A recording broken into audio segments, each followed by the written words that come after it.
Martinique Première. Les grandes signatures. Nous allons saluer Frédéric Talley. Frédéric Talley, qui dirige toute la partie communication de PCC Atrium, qui est aussi celui qui travaille avec vous aussi, puisque je rappelle que la pièce sera présentée en scolaire et pour tout public à l'Atrium. Bonsoir Monsieur Talley, puis nous allons parler de l'Atrium tout à l'heure. Oui, bonsoir Jocelyn. Alors, rentrée des classes, vous avez toujours été un très bon élève. Oh oui, donc vous baissez le rideau PCC Atrium et désormais Tropique Atrium scène nationale. Ah, c'est l'appellation contrôlée. Voilà. Tropique Atrium International. Non, scène nationale. Scène nationale. Tropique Atrium Scène nationale. Voilà. Puisque il faut dire que l'Atrium a repris son appellation, son label de qualité scène nationale. Oui, la nouvelle structure, c'est une nouvelle entité. C'est une nouvelle entité. Fusion du CMAC et de l'Atrium. Effectivement, le CMAC a eu de 1992 à 2012 ce label, et cette nouvelle structure, en tout cas, il y a tout ce travail qui a été fait de dossiers, etc. Ça va être officialisé le 24 septembre à Paris, mais donc cette nouvelle structure, Tropique Atrium, a le label scène nationale du ministère de la Culture. Très bien. Alors, Astrid Mercier. Oui. Alors, nous revenons à ce fameux Antigone. Antigone, donc une tragédie grecque par essence, qui est au programme des scolaires, je rappelle. Très belle tragédie qui met en rapport, bien sûr, l'autorité, le pouvoir, la société, les dieux aussi, donc la religion. Et l'obsession des individus, l'obsession des gens, donc qui est une sorte de dualité entre l'obsession d'Antigone à garder les morts chez les vivants et l'obsession de Créon à ne pas vouloir justement enterrer les morts. En tout cas, enterrer Polynice, le frère d'Antigone. Le frère d'Antigone. Pour lui est un traître voilà. de Thèbes. Très bien. Alors, d'abord, quel est le départ, justement, de la structure de la pièce avec cette adaptation créole, français, le coryphée plus la chorale qu'il y a autour? Alors, effectivement, il y a eu tout un travail d'Aurélie sur le texte, puisqu'effectivement, elle est partie de la version de Sophocle et de la traduction de Monsieur Mauvois, qui est parti du grec pour le traduire en créole. Et donc, elle a fait un maillage entre ces deux versions pour justement créer une rencontre entre le théâtre classique et le créole et redonner aussi ses lettres de noblesse à cette magnifique langue. Donc, elle a voulu vraiment créer un maillage et donc elle a fait le choix de travailler sur les chœurs en mode ballet avec des chorales. Ce qui est quand même assez inédit. Nous aurons donc des chorales présentes avec nous dans le spectacle qui vont chanter en live dans la salle. Et puis le coryphée qui sera donc, nous aurons un coryphée chantant. Oui, avec la partie lyrique. Avec la partie lyrique. Très important. Très importante. Voilà, donc il répond au chœur en mode ballet. Et puis nous avons deux coryphées, un coryphée parlant et un coryphée chantant, qui est tenu par Jean-Claude Marant, qui est enseignant au lycée Schœlcher. Et c'est vrai que je fais une petite parenthèse par rapport au lycée Schœlcher. Nous avons déjà beaucoup mis en avant le lycée Schœlcher parce que nous avons les trois comédiens, les jeunes comédiens de la pièce qui sont Antigone avec Stéphie Glissant, Jeanne Baudry qui joue la sœur d'Ismène, qui est Ismène, la sœur d'Antigone, et puis Mike Fédé qui joue le rôle d'Émone, qui sont tous les trois issus de l'option théâtre du lycée Schœlcher. Absolument. Et d'ailleurs, que c'est une très belle salle de répétition qu'il y a au lycée Schœlcher. Tout à fait. Je crois que ça s'appelle Aimé Césaire, la petite salle du lycée Schœlcher. Oui, c'est possible. Salle de répétition où tous les élèves pouvaient justement travailler. Il y a le cours de théâtre, une très très jolie salle où ils peuvent travailler. Alors, ce qui est intéressant dans ce rapport, c'est que Aurélie a très vite compris que pour amener justement cette subtilité de cette tragédie grecque dans la culture antillaise facilement à la jeune génération, c'est lui donner une forme de multiculturalisme. Où à un moment ils comprendront plus. Oui, ils vont comprendre tout à fait naturellement qu'on passe du créole au français et qu'ils n'ont sans aucune difficulté. Exactement. Nous avons d'ailleurs eu des retours parce que nous avons fait des répétitions ouvertes pour les élèves cet été et encore au mois de septembre. Donc, et de nombreux élèves nous ont fait le retour qu'effectivement, le fait de passer d'une langue à l'autre se faisait tellement facilement qu'on avait l'impression vraiment que c'était une seule et même langue qui se parlait. Et c'était assez fort de les entendre nous dire ça, effectivement. Alors, est-ce qu'il y a des difficultés, justement, pour les comédiens de faire ce travail ? Écoutez, non. La difficulté, elle a été plus dans le fait de parler le créole comme de la même manière que Aurélie va être exigeante sur le dire du texte classique. Absolument. Elle leur a demandé également d'étirer au niveau du créole le phrasé. C'est-à-dire qu'il ne fallait pas parler le créole comme on va le parler tous les jours. Voilà. Donc, il faut lui donner toute sa dimension. Lui donner toute sa dimension. Avec les sonorités nécessaires. Donc le travail a été plus dans ce sens-là pour eux, si on parle de difficulté, c'était de vraiment être très attentif. C'est ça. En fait, on ne mange pas les mots. Exactement. Quand on parle du créole dans le cadre dramaturgique et tout ça. Voilà. Et c'est vrai que généralement, quand les Antillais parlent entre eux, très rapidement, ils mangent les mots. Exactement. Et là, il faudrait éviter. On est en situation théâtrale, on est dans un espace théâtral, on est dans un espace dramaturgique. Il faut que les mots soient clairs, que les choses soient dites. Et que tout le monde comprenne exactement. Premièrement, que ses partenaires comprennent facilement pour pouvoir répondre et réagir, et que le tout public puisse accéder. Tout à fait. Donc c'est un peu ce travail-là, mais ça fait un moment que vous travaillez quand même. Oui, les répétitions avec les comédiens ont commencé le 6 juillet, donc il y a eu un travail en plusieurs étapes, mais effectivement, nous travaillons beaucoup, il y a une grosse équipe et ça travaille. Voilà. Très bien. Alors, avant de revenir tout à l'heure et de revenir à Sarah Desanges pour la scénographie, c'est un peu mon péché mignon. Je vais l'aider à la scénographie. Je vais en parler, mais je vais demander à Frédéric, qui est un homme de culture, un homme de théâtre, aussi qui connaît aussi l'œuvre de Sophocle, qui je pense que il est très malin parce que c'est pas seulement Hassan Kouyaté, le directeur, qui doit venir vous voir répéter, mais Frédéric, il doit venir de temps en temps vous voir répéter. Frédéric, ce travail. Alors, je ne suis pas encore passé officiellement. Non, mais je le dis, je n'allais pas me cacher. Alors, pour Tropicatrium, scène nationale, c'est un travail qui a du sens, parce qu'à la fois, on aura cette Antigone revisitée par Mapipi, maître de l'écriture créole, qui est Georges Mauvois, qui a déjà aussi fait ce travail d'adaptation sur d'autres pièces classiques. Absolument. Don Juan, qui est un maître du théâtre populaire, et, avec les pièces comme Manche au Mille, L'Ingénieur en Cagoule, Missier Moïne, etc. La langue de Sophocle, et en fait cet aller-retour et sera à l'image de notre réalité, de cette multiculturalité. Et ce qui est intéressant, c'est qu'avec le théâtre, justement, on ne sera pas dans un rapport de diglossie avec une langue qui l'emporte sur l'autre. On aura deux langues traitées au même niveau. Et quand on connaît l'écriture, donc si on arrive effectivement avec tout ce travail qui est fait, parce qu'il travaille effectivement depuis le mois de juillet, à faire ce travail théâtral, je crois que ça a du sens. Deuxièmement, c'est intéressant aussi le processus de création d'Aurélie Dalma, qui est une dame qui a une longue carrière de comédienne, de metteuse en scène, qui a fondé le Tam Théâtre. C'est quelqu'un qui a une importance sur la place. C'est de faire ce processus en l'ouvrant aux scolaires, qui voient comment on crée une pièce de théâtre, qui voient tous les métiers qu'il y a autour. Et ce qui est aussi intéressant, c'est justement au niveau de la musique, du chorégraphe, ce maillage. Et donc, toutes ces choses sont importantes. Et pour nous, c'est vraiment c'est un spectacle qui a du sens. Et lorsque Aurélie et le Tam Théâtre sont venus le présenter, nous sommes rentrés en coproduction avec cette compagnie. Et donc, c'est-à-dire que nous soutenons, nous aidons. Quand vous coproduisez, c'est parce que c'est un choix artistique, c'est un parti pris. On ne mesure pas à l'avance le résultat, mais pour nous, c'est important de soutenir ce travail. Et ce sera aussi un moment, je crois, historique à l'Atrium, parce que pour la première fois, à ma connaissance, les deux scènes seront utilisées en même temps. Voilà, très bien. Ce qui m'amène directement à retrouver...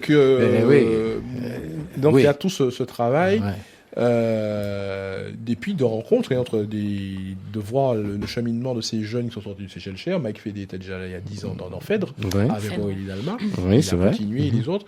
Donc pour nous, c'est un travail qui a complètement du sens et de montrer qu'on peut effectivement, de la même manière que les Cubains ou d'autres s'emparent de la musique classique, ou les Sud-Africains, on a vu la pièce au Festival de France il y a peut-être 2 ans. C'est la partition. Mais c'est joué avec des congas, c'est joué, etc. Donc je crois que ce travail justement de multiculturel, de regard sur un texte classique, avec en plus cette plume et ce travail de M. Mauvois, c'est vraiment quelque chose de très fort au terme symbolique, en termes de sens, et c'est vraiment de manière naturelle que nous soutenons ce travail. Et en plus, alors il faut savoir que pour la première saison Tropique Atrium Scène Nationale, elle est décomposée en 3 temps. Et ce premier trimestre est consacré aux écritures féminines, aux héroïnes féminines, en clin d'œil au centenaire de Suzanne Roussy-Césaire, qui était la femme d'Aimé Césaire, puisque la dénomination tropique est un clin d'œil, hommage à ces gens de tropique qui, pendant la dissidence, la période de l'amiral Robert, ont écrit ces textes. Alors ces gens, il y avait des gens comme René Ménic, comme Suzanne Césaire, comme Aristide Mauger. Et c'est vrai que ces gens, cette revue qui n'a pas été, il n'y a pas eu beaucoup de numéros, même Suzanne Césaire n'a pas écrit beaucoup de choses, mais c'était des choses tellement fortes, tellement puissantes que 50, 60 ans après, elles sont encore d'actualité. Et donc c'est vraiment être en adéquation avec cette première partie de cette saison qui est vraiment autour des écritures féminines et caribéennes en particulier. Très bien, nous allons revoir tout le reste au niveau de l'Atrium. Bon, alors, Sarah Desanges, vous êtes scénographe et voilà, vous allez utiliser comme il se doit, de manière absolue, toute la scène de l'Atrium. Je veux dire que toutes les possibilités techniques existantes sur le plan scénographique de la scène de l'Atrium, et vous allez jusqu'à avoir toutes les profondeurs, jusqu'à la petite salle. Si la salle principale où il y a le public sera justement la grande salle, mais la petite salle va donner la profondeur pour aux effets esthétiques et même tout le proscénium aussi sera utilisé. Il sera utilisé pour votre scénographie. Alors, parlez-moi de votre scénographie. Justement. Alors, ma scénographie, déjà, j'ai rencontré donc Aurélie qui m'a expliqué un petit peu le projet. J'avais pas carte blanche totalement, j'avais quelques contraintes. Elle avait une direction déjà dans laquelle elle voulait aller.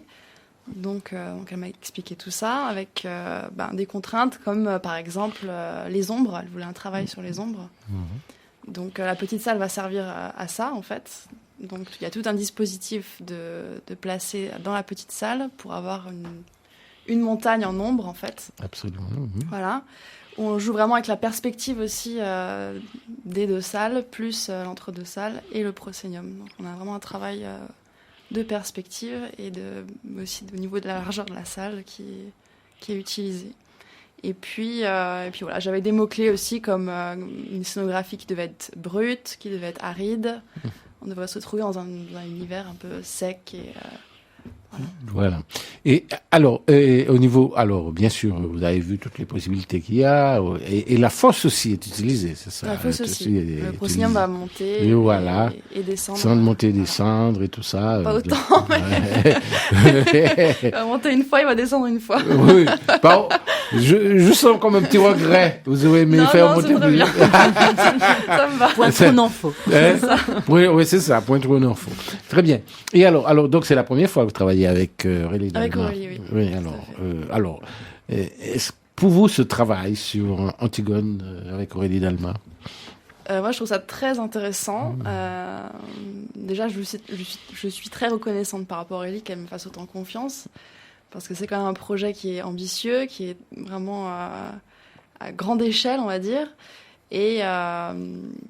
Et travailler avec Aurélie, pour moi, c'est vraiment un plaisir, dans le sens où on peut parler franchement avec Aurélie. C'est ça, lui dire ce qu'il faut, ce qui est possible, ce qui n'est pas possible. Exactement. Et puis, on est à l'écoute. Voilà, et c'est très important. C'est ça, on peut lui dire comment contourner quelque chose qui n'est pas possible, qui peut donner peut-être pas forcément le même effet, mais la perspective... Ça fait être à l'écoute aussi de ses désirs à elle, de ses rêves, comme elle dit. De ses rêves qu'elle a envie qui se réalisent sur scène, de réaliser. Faire que ce soit possible et d'avoir des images esthétiques aussi en fonction. Alors justement, quand on parle de scénographie, on parle aussi de circulation des comédiens. Est-ce que les comédiens ont compris parfaitement votre travail scénographique? Oui, alors je vais t'aider un petit peu. Alors oui, ils ont compris. Alors c'est vrai qu'au départ, quand on commence à créer, on n'a pas les décors, on n'a pas l'espace réel, on a répété dans une salle de répétition qui est bien plus petite que le grand plateau et les 2 salles ouvertes. Donc forcément, il faut imaginer. Donc on avait avec Sarah justement fait des tracés au sol pour essayer de marquer l'espace au plus juste de ce que ce serait. Effectivement, il est arrivé à un moment donné où ils avaient hâte d'être dans les décors, de pouvoir enfin trouver leur marque et puis appréhender les choses complètement différemment. Et donc là, depuis que on peut commencer à travailler dans les décors, c'est sûr que pour eux ça devient une libération. Ils vont pouvoir développer encore leur jeu, des choses dans leur circulation, dans tout ça. Alors, très important, on va parler un petit peu d'Antigone pour que tout public comprenne le thème. C'est un peu, dans la tragédie, la représentation de tout ce qui est obsession, l'autorité, le pouvoir, la religion.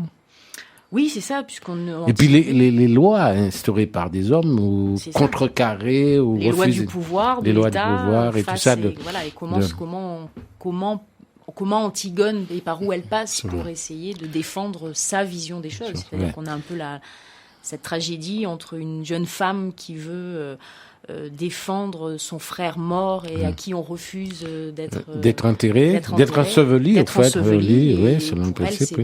C'est pas pensable. Donc elle va se battre pour donner une sépulture digne de ce nom à son frère, malgré les lois de Créon. Les lois que Créon, il va à l'encontre des divinités, des dieux. Complètement. Et donc c'est une dualité entre deux personnes. Entre le pouvoir d'État et le pouvoir de la religion et des dieux et de comment cette rencontre se passe aussi. Et effectivement, ce personnage de Créon est aussi très très très très fort, je veux dire, qui est donc joué par Éric Delort. Effectivement, c'est un personnage assez machiavélique aussi. C'est ça, très forte personnalité machiavélique. Il y a un personnage important dans cette pièce qui joue. Voilà, absolument. Et une des fixes aussi chez Antigone. Le tout, c'est pouvoir. Oui, Antigone, disons qu'elle elle est tellement prise dans cet amour des dieux, dans sa religion, dans ses croyances, dans le fait de vouloir absolument imposer le fait qu'il n'est hors de question qu'on ne donne pas une sépulture à son frère. Elle n'a peur de rien. Elle est prête à tout pour son objectif. Et d'où ce qui donne toute la puissance dramatique, justement, et renforcée par le coryphée, il faut dire, dans toute la partie du coryphée, qui est la partie des interventions qui soient parlants ou chantés de manière lyrique et tout ça. Oui, puisqu'effectivement, dans l'écriture dramaturgique, le coryphée et les chœurs font avancer l'histoire. Amènent au fur et à mesure toute cette tension dramaturgique dans l'histoire, effectivement. Absolument. Et alors, ce qui est intéressant, c'est qu'en plus du coryphée, toute la partie lyrique, dramaturgique, la partie parole, il y a la partie chorale sur une musique Belay. Qui a dirigé la musique Belay? Alors, la musique Belay a été créée par Edmond Mondésir, qui a fait les arrangements, ce qui a été un gros travail pour lui aussi, parce que c'était pas évident de partir de ses écrits et de faire... voilà. Et donc ensuite le travail avec les choristes, donc nous avons 3 chorales qui sont dirigées par Dominique Lagier et qui a fait aussi un gros travail avec eux, et nous sommes très très heureux d'avoir aussi ces choristes parmi nous, parce que pour eux c'est aussi une aventure assez importante bien sûr, et ils jouent vraiment le jeu et c'est super. Alors on rappelle les origines des 3 chorales. Il y en a une du Lorrain, je crois. De France, il y en a une du Lorrain. Alors je vais vous donner leurs noms parce qu'effectivement il faut quand même les citer. Donc nous avons la chorale Ensemble vocal résonance de Fort-de-France, le chœur de Carabin du Lorrain et le chœur des îles du Vent du François. Voilà, donc 3 chorales. Et ça fait combien de personnes en tout au niveau des chorales? Alors on est normalement entre 80 et 100 choristes. 100 choristes déjà, hein, donc très important. Tout à fait. Et alors, dans le concept scénographique, ils vont être placés dans la salle, c'est ça? Tout à fait. Ouais. Et en hauteur, je présume? Oui, dans les balcons. Enfin, dans les balcons. Ce qu'on appelle les loges, en fait, dans la salle. Dans les salles, c'est ça. Mais il y aura des petites surprises, on Voilà, va pas tout faut pas vous te dire. dire. Non. Oui, on va pas tout dire. Il y aura des petites choses. On peut pas tout dévoiler. Non, il faut juste une explication suffisante pour une mise en bouche. C'est ça, une petite mise en bouche. Mais il y aura des surprises aussi. Voilà, ils seront dans les balcons, mais peut-être qu'il y aura d'autres choses. On verra. Et est-ce qu'on peut rappeler alors bien sûr. Il y a quand même des innovations techniques, puisque par exemple, Thérésia, qui est le représentant dans la cité de la divinité, hein, c'est le devin. Devin, c'est ça. Il n'est pas physiquement représenté. Ou il est multiplié physiquement. Voilà, on va dire ça comme ça. Voilà. C'est-à-dire que nous n'avons pas un comédien qui joue le rôle de Tirésias sur le plateau. Il y a eu des choix qui ont été faits sur ce personnage qui est très important puisqu'il fait basculer aussi Créon dans ses doutes. C'est ça. Voilà. Oui, puisque lui c'est le représentant de Dieu, hein, c'est le devin. Oui, et puis il vient dire à Créon, mais tu fais n'importe quoi. Absolument. Donc, attention. Et donc le choix qui a été fait par Aurélie et toute son équipe a été de faire appel à des danseurs. Nous avons donc 2 danseurs qui sont Laurent Troudard et José Chalon, qui vont être ces entités physiques de Tirésias. Mais la voix de Tirésias va sortir d'un peu partout. Et donc cette voix que nous a gentiment prêtée Monsieur Éric Bonnegrâce. Voilà, donc nous avons tout un travail entre le son de ce devin et ces apparitions qui vont être... Alors, il va y avoir. Je ne vais pas tout vous dire, là encore. Il faut garder la surprise, mais il y aura des apparitions du devin dans l'espace scénique de plusieurs manières. Voilà, on va dire ça comme ça. Voilà, et puis autre aspect intéressant de ce travail théâtral, c'est que dès le départ, le travail était conçu pour mieux faire comprendre aux jeunes qui ont donc Sophocle et Antigone au programme. Et justement, cette dramaturgie, c'est l'art de la tragédie. Et c'est vrai qu'il y a une série de représentations pour eux qui est prévue. Tout à fait. Alors c'est vrai que ce travail a été vraiment axé pour le public scolaire, vraiment. C'est pour ça que nous avons fait des répétitions ouvertes. Donc les représentations pour le public scolaire débutent le 8 octobre. Et donc nous aurons le 8, le 9, le 12, le 13 et le 15 octobre des représentations spécifiques pour les scolaires. Voilà, dans la journée, quoi, dans la matinée. Le matin, en matinée à 9h. Le matinée à 9h, voilà. Et le tout public seront les 16 et 17. Les 16 et 17, ça c'est la partie tout public, et le soir. Est-ce qu'on peut dire aujourd'hui, et puis on peut rappeler un petit peu le nom, il y a Éric Delors, Macfédé, quels sont les autres comédiens? Nous sommes nombreux, alors il faut que j'oublie personne, sinon ils vont m'en vouloir. Donc Éric Delors dans le rôle de Créon, Stéphie Glissant dans le rôle d'Antigone, qui est, voilà, Jeanne Baudry, sa sœur Ismène, Mike Fédé et Mon, le fils de Créon.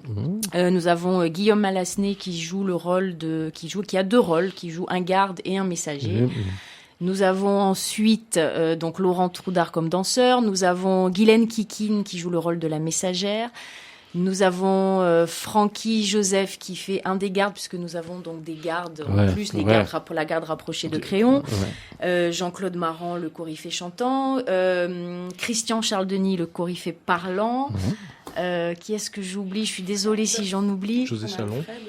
Alors oui, j'ai oublié de parler, très important par rapport aux musiques. J'ai oublié dans l'équipe Alfred Fanton, qui coordonne en fait tout ce qui est musique polyphonique. Voilà, donc il va y avoir de la musique un petit peu en live aussi avec lui, mais aussi il s'est occupé de coordonner tout ce travail avec les chorales, les enregistrements nécessaires, des sons additionnels, etc. Donc je prie Alfred de m'excuser pour cette musique. Voilà. Oui, non mais ça a été très vite rattrapé. Voilà. Vous en êtes très vite souvenu. Alors, donc, c'est grand démarrage théâtral de Tropée Quatrium, hein, monsieur Frédéric Tally, démarrage théâtral qui se fait, bien sûr, à partir de 8 pour les scolaires. 8 pour les scolaires, donc plusieurs représentations. 16 et 17 pour le tout public le soir à 20h. Et là aussi, on est complètement dans notre mission de médiation, de sensibilisation à l'éducation artistique, avec ces représentations pour les scolaires. J'espère donc que les établissements vont jouer le jeu. Ils ont déjà commencé, mais aussi c'est bien quand vous avez des œuvres au programme de voir comment elles sont entre guillemets incarnées sur scène. Donc et puis on va aussi pour d'autres pièces et d'autres spectacles, donc retrouver des représentations spéciales pour les scolaires, puisque nous sommes en plein dans ce travail de médiation, de sensibilisation artistique.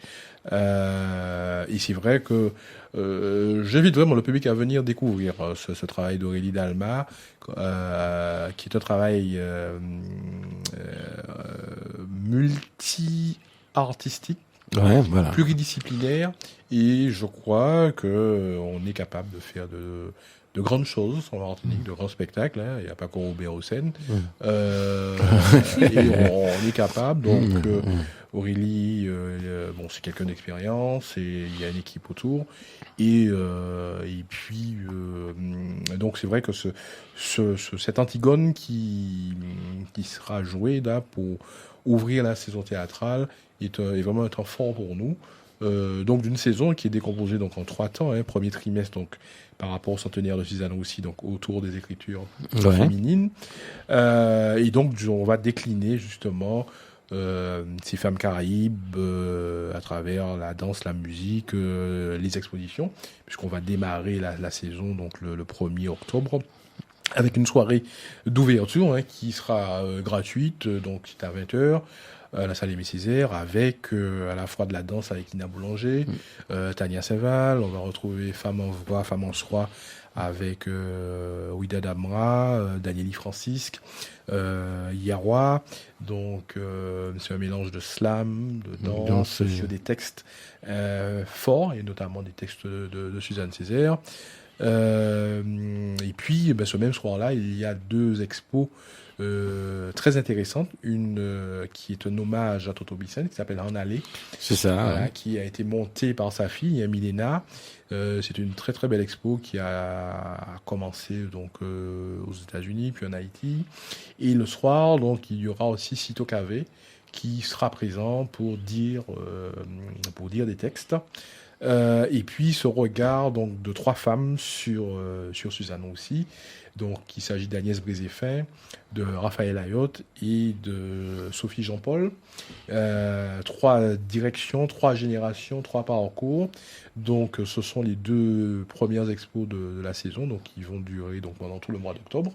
Et puis rapidement, au niveau de la musique, on va accueillir Dalila Daniel, qui est une dame qui a composé de belles choses, qui est une passionnée. On va accueillir le trio de Simone Vaiti, où justement ce sont ces femmes qui sont à la fois chanteuses, tambouillaises, elles jouent des conques de lambi. Et avec Vaiti, elle a ouvert une voie de ces femmes qui jouent au tambour. Absolument. Qui était rare.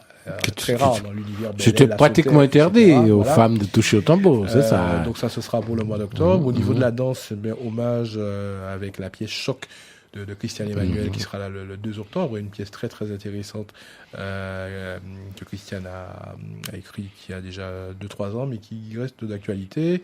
On va accueillir toujours pour la danse la nouvelle génération avec Myriam Soulange à la fin du mois d'octobre avec Populaire, Annabelle Guéridra en novembre, la compagnie d'Ifekako. Donc vraiment un premier trimestre sur ces écritures féminines de la Caraïbe, entre guillemets ces héroïnes. Et notre Martinique Jazz Festival ne sera pas 100% féminin, mais il y aura une forte présence de femmes. Et on a voulu sortir de la femme simplement chanteuse, pianiste. On va accueillir des gens comme Yann Canizares, qui est aujourd'hui la violoniste cubaine qui est en train de monter, qui d'ailleurs était à l'hommage de Roberto Fonseca et Ibrahim Ferrer à Marciac, qui a beaucoup frappé les gens. Shekina Rhodes, qui est une portoricaine qui joue du sax et de la flûte. Et puis bien sûr des jeunes talents qui sont en train de grandir, hein, donc au niveau de la France, hein, donc comme Cynthia Abraham, comme Malaika Project, ou encore Charlotte Roissy, hein, la fille de Brice Roissy. Et puis, bien sûr, alors on peut déjà annoncer la présence de Didier Lockwood, Didier Lockwood Group avec Paco Seri. Pour ceux qui connaissent pas Lockwood, c'est un grand violoniste, hein, qui a eu l'occasion de jouer aux Antilles plusieurs fois. C'est un super violoniste de jazz et que les Antillais, les amateurs de bonne musique connaissent. Hein. Et là, en plus, c'est le DLG, donc groupe, hein, donc avec Paco Seri, considéré comme l'un des meilleurs batteurs du monde, Lily Marthe et Jean-Marie Ecaille. Et puis, qui est DJ qui a fêté ses 40 ans de musique il y a 2 ans à Jazz in Marciac, donc c'est vraiment une référence, qui fera un masterclass d'ailleurs. Et puis, on peut aussi annoncer déjà le retour de Richard Bonnat. Oui, alors Richard Bonnat, l'un des meilleurs bassistes musiciens de la planète, hein, parce qu'il est très bon bassiste, il est très bon chanteur, il est très bon percussionniste. Et il est polyinstrumentiste. Il est polyinstrumentiste, voilà. Et donc le Martinique Jazz Festival, donc il sera là du 20 au 29 novembre. Et puis donc deuxième partie de la saison consacrée aux écritures contemporaines. Et dernier tiers, donc dernier trimestre, donc consacré aux classiques revisités. Et là, on va accueillir justement une nouvelle coproduction, cette fois-ci avec Hervé Deluge, qui lui va revisiter Roméo et Juliette de Shakespeare. Voilà. Donc voilà, une saison donc plurielle, avec des rendez-vous qui existaient, qu'on va retrouver comme les Jeudis Musique, la Biennale de danse de Martinique qui sera là en mois de mai, les rencontres cinéma en mois de juin, la deuxième édition de la Caravane des mots qui va clôturer la saison, et puis le volet territoire en culture qui consiste à irriguer la Martinique de certaines activités venant de Tropécatrium. Tout à fait, donc du théâtre, de la danse, de la musique. Donc on va retrouver sur le territoire martiniquais des gens comme Imelda, comme Josiane Tourelle, ou encore des pièces qui peuvent circuler, c'est-à-dire des petites productions. Donc on a densifié cette opération parce que pour nous c'est important d'aller vers les populations, d'aller travailler avec des associations, mais aussi il y aura des formations qui vont se faire hors atrium, et puis le volet formation justement qui est une nouveauté, puisque Hassan Kouyaté a lancé un cycle de formation qui va commencer dès novembre, à la fois pour les professionnels mais aussi pour les amateurs, et l'idée c'est que en 2017 on puisse avoir une école de formation initiale en Martinique au théâtre qui permettrait à ces enfants du lycée Schellcher, du lycée de Bellevue, qui sont en option théâtre, de pouvoir avoir ce tronc commun et de postuler ensuite aux grandes écoles de théâtre français. Parce que malheureusement, ils sont tous obligés de partir. Et donc c'est vraiment un projet très fort justement, ce cycle de formation donc qu'Hassan Kouyaté a lancé. Et puis qu'est-ce que je peux dire d'autre? Nous sommes là, nous attendons le public avec bien sûr Tropique Atrium Scène Nationale, hein, donc on part de l'expérience du CMAC, de l'expérience de l'Atrium, qu'on va densifier pour être encore plus performant et permettre aux Martiniquais, au public, d'avoir de belles rencontres, de belles émotions, et d'être aussi dans la diversité des écritures du monde. Je crois que c'est aussi important d'avoir un kaléidoscope de ce qui se fait un petit peu partout, de cette pluridisciplinarité et aussi de l'intergénération, puisqu'on aura aussi des concerts comme celui de Valais, donc on essaie de toucher tous les publics. Très bien. Alors moi j'ai encore des questions importantes, notamment concernant justement Antigone. Il est évident que ça va se jouer 5-6 fois pour les scolaires. Après, ça va jouer 2 fois pour le public. Mais c'est un travail artistique, dramaturgique intéressant. Est-ce que il y aura bien sûr une participation, une aide à la diffusion de cette pièce ailleurs? Puisque comme on sait que par rapport au travail scénographique de Mademoiselle Sarah, 2 ans, il faut, on peut pas jouer la pièce de manière absolue si c'est pas dans un espace avec tous les éléments techniques nécessaires. Est-ce qu'il y a une aide à la diffusion hors de la Martinique, mon cher Frédéric? Est-ce que vous y avez déjà pensé? Est-ce que la discussion a été entamée? Je sais que Hassan aime bien ça, trouver les relais pour faire les choses aller et plus loin. Est-ce que ce sera possible que cette pièce aille plus loin qu'à la Martinique? On verra, puisque il faut. C'est une pièce qui est lourde. C'est vrai, elle est lourde. Qui est lourde. Voilà, il y a une centaine de personnes. Il y a un dispositif scénique particulier. Donc on verra, puisque c'est vrai que aussi dans nos missions d'accompagnement, de développement, cet aspect de l'exportation, de la circulation des œuvres fait partie des chantiers que nous avons entamés.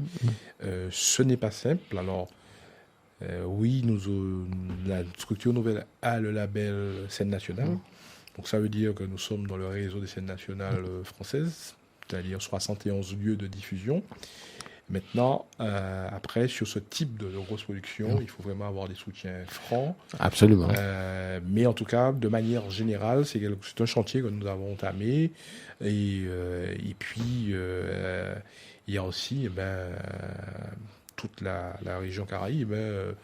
Il y a la Guadeloupe, pour parler entre guillemets des francophones, il y a la Guyane, mais il y a aussi cette région du monde, le Canada qui est francophone, il y a à Trinidad, il y a ça, la Cuba aussi. Donc c'est un chantier. Maintenant, on peut avoir la volonté de diffuser, mais encore faut-il trouver les lieux et les partenaires. Je ne veux pas dire dans un échange équitable, mais dans une vision partagée du projet artistique. Voilà. Autre question. Alors, il y aura aussi, pardonnez-moi, chers amis, il y aura une frustration du public martiniquais, 2 représentations tout public. Ça va entraîner de la frustration parce que faire une pareille création, est-ce qu'à un moment donné, je sais que c'est difficile par rapport à la programmation mise en place, ce qui est tout à fait normal par Tropicatrium, ce qui est normal, c'est que les salles sont occupées, il y a un nombre d'activités, danse prévues, tout ça. Est-ce qu'à un moment, ça c'est important d'analyser, est-ce qu'à un moment, on ne pourra pas retrouver des jours possibles pour rejouer la pièce à l'espace Atrium?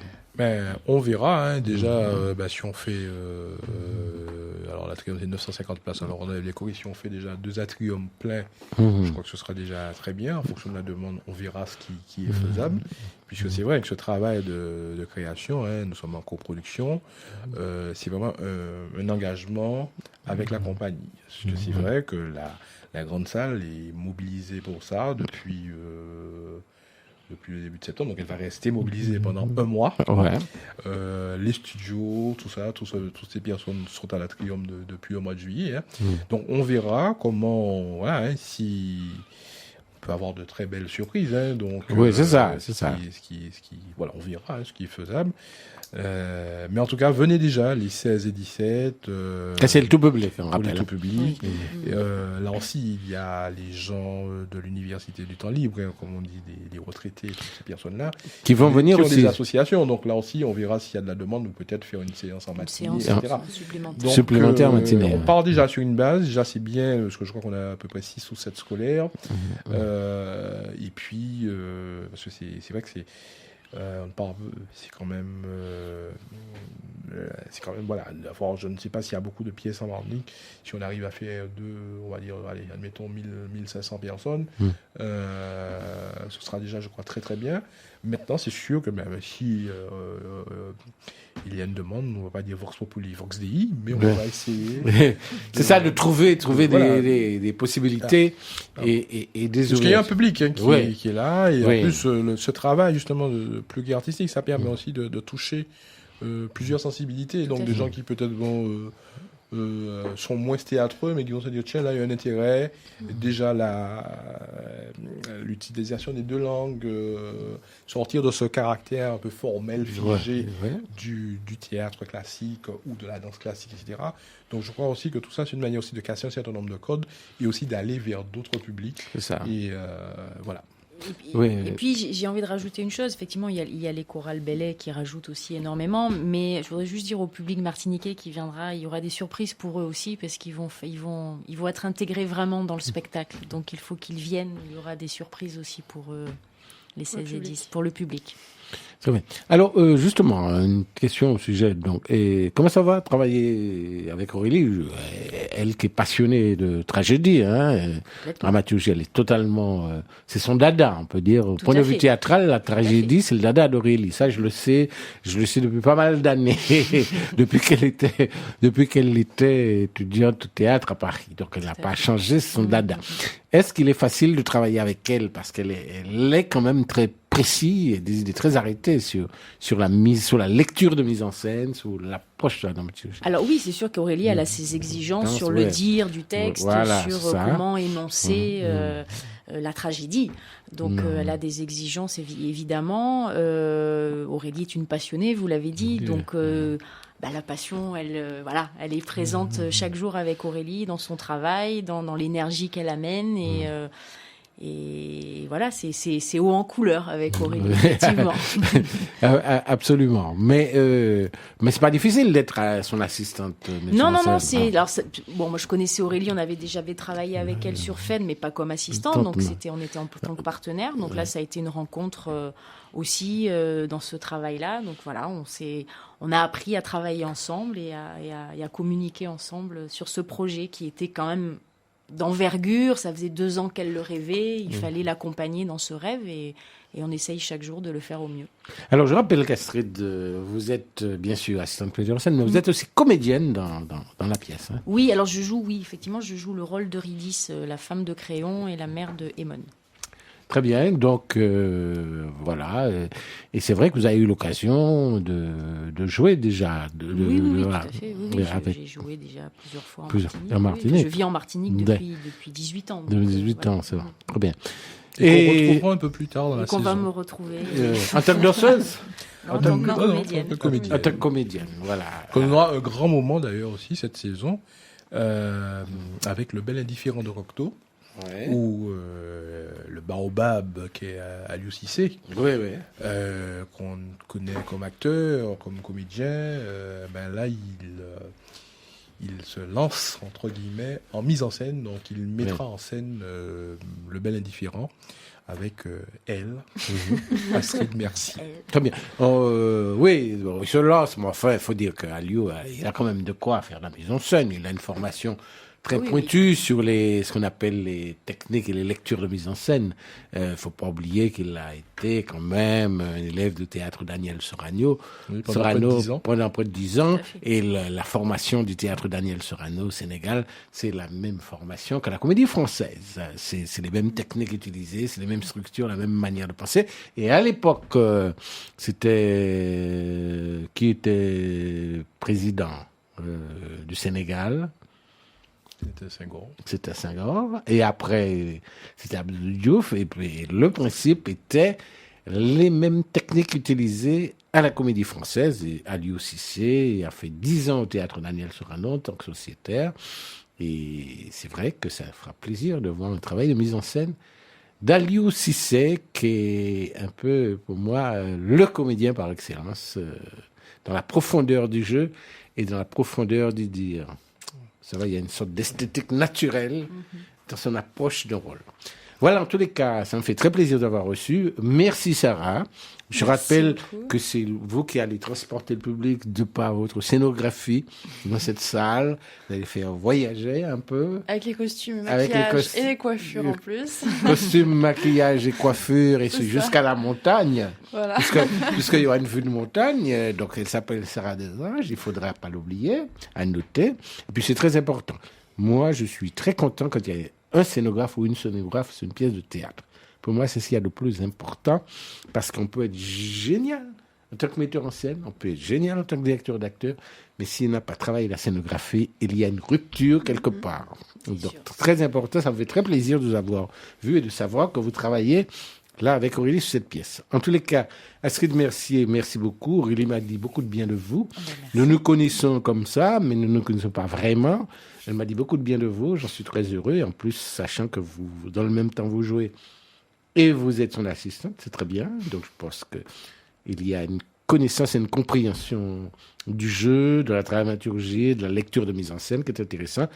Et puis, ça me fait très plaisir d'avoir revu mon pote. Hein. Vous savez que Frédéric Tally, c'est mon pote, ça fait des années. On va pas dire... on va pas dire depuis combien de temps. Mais non, on va pas oser. En temps longtemps. Mais enfin, en tous les cas, ça me fait plaisir. Et puis, très bien pour ce Tropicatrium. Je rappelle que le nouveau nom s'appelle Tropicatrium et nous aurons l'occasion d'en reparler.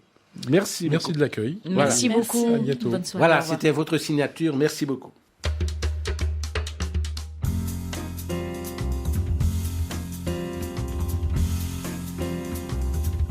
Les grandes signatures.